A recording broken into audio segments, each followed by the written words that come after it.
Do you know कि मुझे ये वीडियोस बनाने में लगभग 5 घंटे लगते हैं, प्रेजेंटेशन, एडिटिंग एंड रिकॉर्डिंग में। लेकिन तुम्हें इस वीडियो को लाइक करने में सिर्फ और सिर्फ 1 सेकंड लगेगा और तुम मेरे उस 5 घंटे के मेहनत की सिर्फ एक छोटी सी अप्रिसिएशन कर सकते हो in only 1 second. Just a like, nothing else. तो लाइक और शेयर ठोक दीजिए, महाकाल का लाइक और शेयर ठोक दीजिए। 5000 लौटे दिख जाना चाहिए। ये 4000 के लिए मैं यहाँ पे नहीं खड़ा हूं।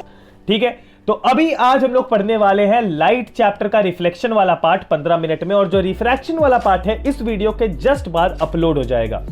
यानी कि आज हम लोग लाइट रिफ्लेक्शन को सिर्फ 15 मिनट में खत्म करेंगे। मैं तुम्हें बता देता हूं कि जो नोट्स है, प्रीवियस ईयर क्वेश्चंस है और इंपॉर्टेंट क्वेश्चंस है वो मैं डिस्क्रिप्शन में आपको लिंक छोड़ दूंगा, जो भी मुझे सबसे बढ़िया लगेगा। और इस बार आने वाले टॉपिक की बात करें तो वो सारे टॉपिक आपको यहां पर दिख रहे होंगे जो कि इस बार आपके आने वाले हैं।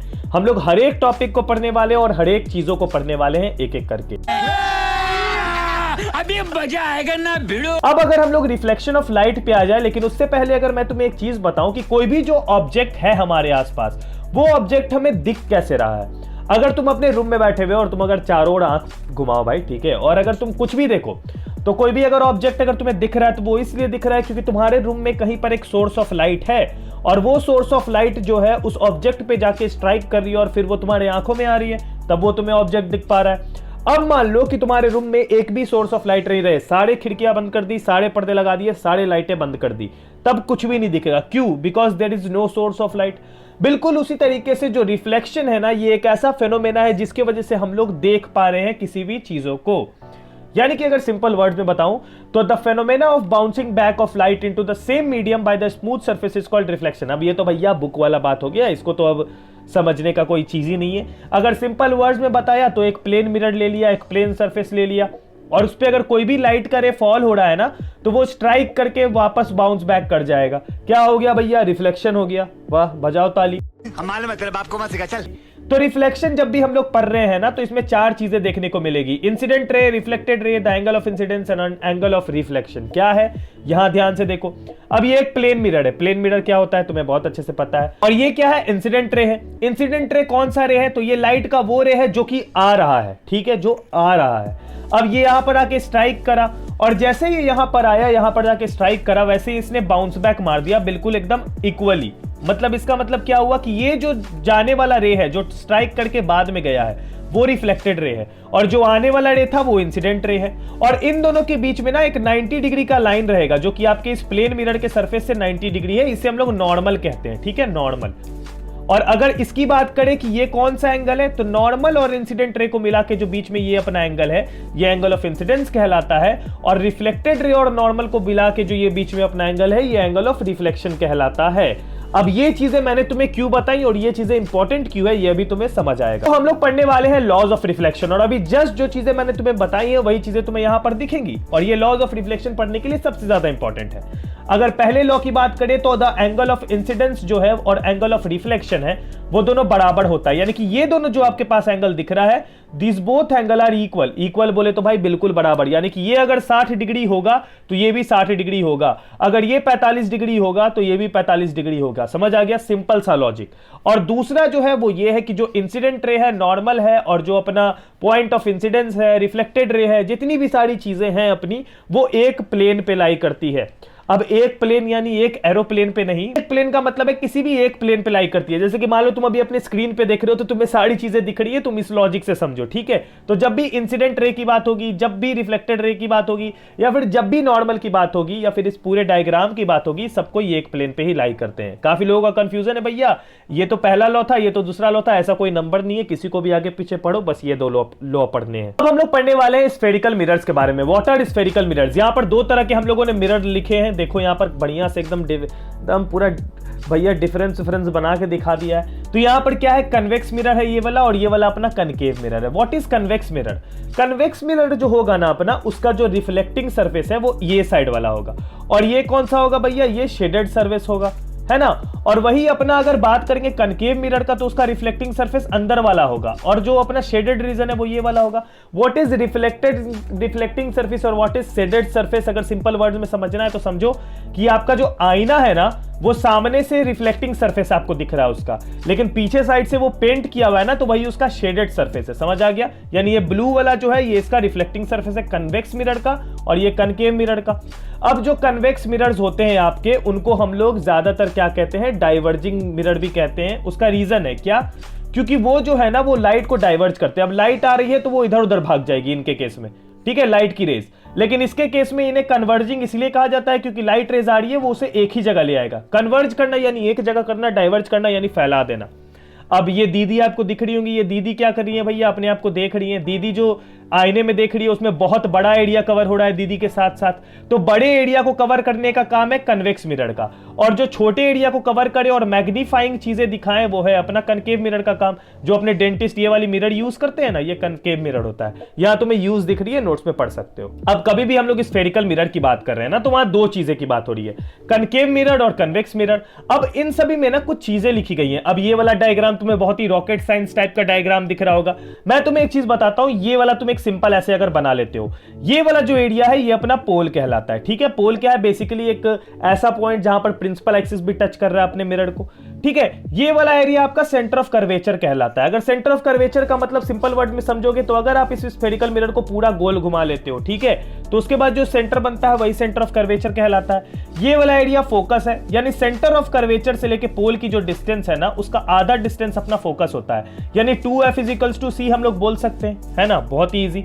और यही रेडियस ऑफ कर्वेचर कहलाता है ये पूरा वाला, यानी कि 2f = r कह सकते हैं अगर ये पूरी डिस्टेंस को हम लोग r कह रहे हैं। सिंपल सा है भाई, सर्कल के बीच का सेंटर से जो बनाया तो वो रेडियस कहलाया। बिल्कुल उसी तरीके से यहां भी ये प्रिंसिपल एक्सिस है, ये वाली लाइन अपनी। बस इतनी चीजें दिमाग में याद रखो, ठीक है। ये सारी चीजें यहां पर लिखी गई हैं पूरे के पूरे डेफिनेशन के लिए। बाकी तुम्हें इतना समझ आ गया तो इतना भी काफी है तुम्हारे लिए। Now how rays act. अब हम लोग पढ़ेंगे इमेज फॉर्मेशन, जिसमें कि सबसे ज्यादा बच्चों को दिक्कत होती है कि इमेज फॉर्मेशन हमें नहीं समझ आ रहा है। देखो बच्चों, एक चीज दिमाग में हमेशा याद रखना, जहां पर भी इमेज फॉर्मेशन पूछ दिया है एग्जाम में, बस दो रेज याद रखनी है, जो दो रेज के साथ तुम कंफर्टेबल हो। कैसे?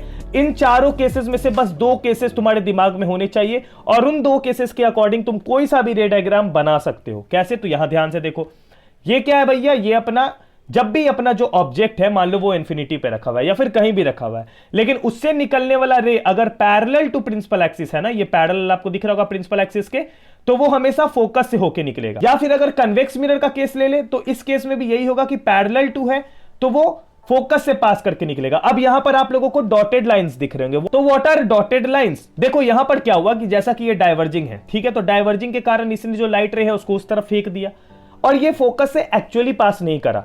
बट अगर हम लोग इसे यहां से देखेंगे ना, तो इट प्रिटेंड कि ये फोकस से ही पास करा है, इसलिए हम लोगों ने यहां पर एक डॉटेड लाइन बना दी है। समझ में आ गया?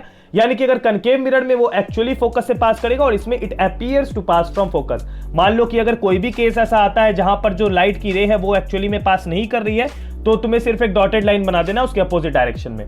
दूसरा केस पे इधर ध्यान देंगे, यहां पर क्या है कि जब हम लोगों ने फोकस पे लाइट मारा है, यानी कि फोकस पे लाइट की जब रे गई है, तो वो पैरेलल टू प्रिंसिपल एक्सिस हो जाएगी, बिल्कुल इसका वाइस वर्सा है। और अगर इस केस में भी हमने क्या करा है, फोकस पे लाइट मारा है बिल्कुल ऐसे, तो ये पैरेलल टू प्रिंसिपल एक्सिस हो जाएगी। अब एक क्वेश्चन तुम लोगों का होगा कि हम लोग को पता कैसे चलेगा कि लाइट रेज आ किधर से रही है और जा किधर को रही है?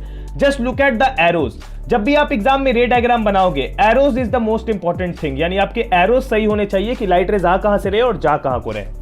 तीसरा केस है, अगर हम लोगों ने सेंटर ऑफ कर्वेचर पे लाइट मारी है तो क्या होगा? अगर सेंटर ऑफ कर्वेचर पे रे आ रहा है तो वो जैसे आ रहा है वो वैसे ही लौट जाएगा। क्यों?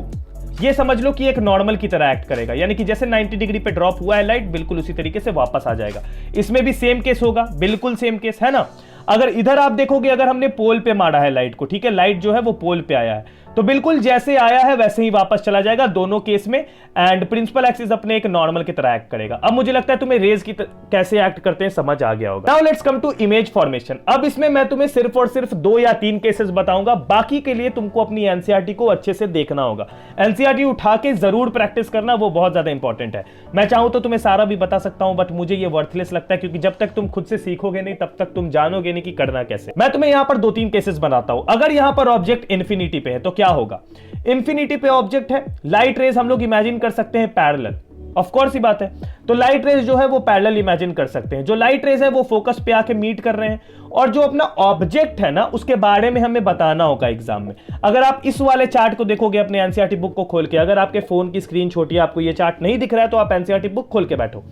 अगर इंफिनिटी से आ रही है तो क्या हो रहा है, वो जो जहां पर मीट करेगा वहां पर अपना इमेज फॉर्मेशन हो रहा है, यानी कि ये फोकस पे इमेज फॉर्मेशन हो रहा है। Very good. अगर जो रेज है वो एक्चुअली में मीट करी है तो that will be a real image, और जहां पर भी रियल इमेज होगा वो क्या होगा, इन्वर्टेड होगा। इतना चीज दिमाग में रख लो, जहां पर भी मीट करी है रियल इमेज फॉर्म करेगा, और रियल इमेज क्या होता है, हमेशा इन्वर्टेड होता है। यहां हम लोग देख सकते हैं कि जो इमेज की साइज है वो हमें दिख भी नहीं रही है, यानी कि दिस इज हाईली डिमिनिश्ड, काफी ज्यादा छोटी है, ठीक है, यानी कि हम लोग इसे देख भी नहीं सकते हैं, कुछ ऐसा लॉजिक लगा लेना है। अब ये तो हमने ये वाला केस पढ़ लिया, इजी है। इस केस में वही सेम करना, 2 रेज निकालना, इसमें भी 2 रेज निकालना, इसमें भी 2 रेज निकालना। Now let's come to the two thing, यानी कि यहां पर ये वाला केस ले लो, इसमें क्या करा हमने, फोकस पे रखा है। अब जब आप फोकस पे रखोगे तो आपको यहां क्या दिख रहा है कि हमने जो रेज निकाली है वो पैरेलल हो गई आगे जाके।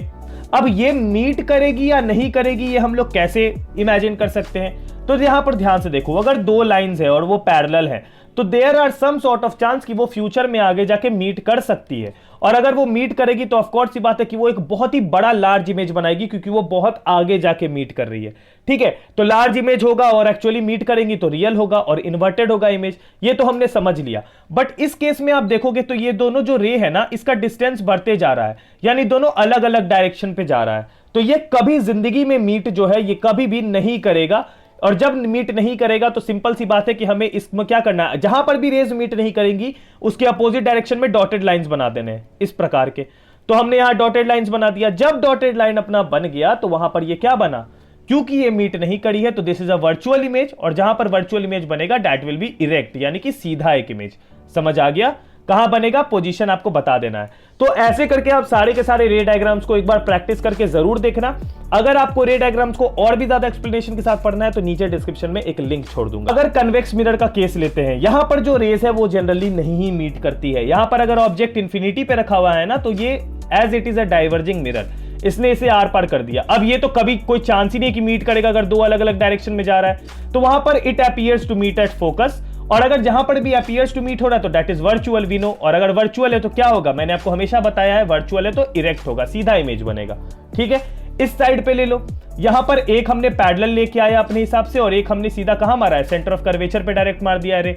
अब ये बिल्कुल आपका चॉइस है गाइस, आप जहां चाहो वहां रे मार सकते हो। यहां पैरेलल ना मार के आप इसको फोकस पे भी मार सकते थे, it totally on it, this is totally on you 100%, ठीक है। बात यही होता घूम फिर के। तो यहां पर क्या हो रहा है गाइज, यहां पर सबसे मेन चीज क्या हो रही है कि यहां पर रेज मीट नहीं कर रहे हैं, अलग अलग डायरेक्शन में चले गए।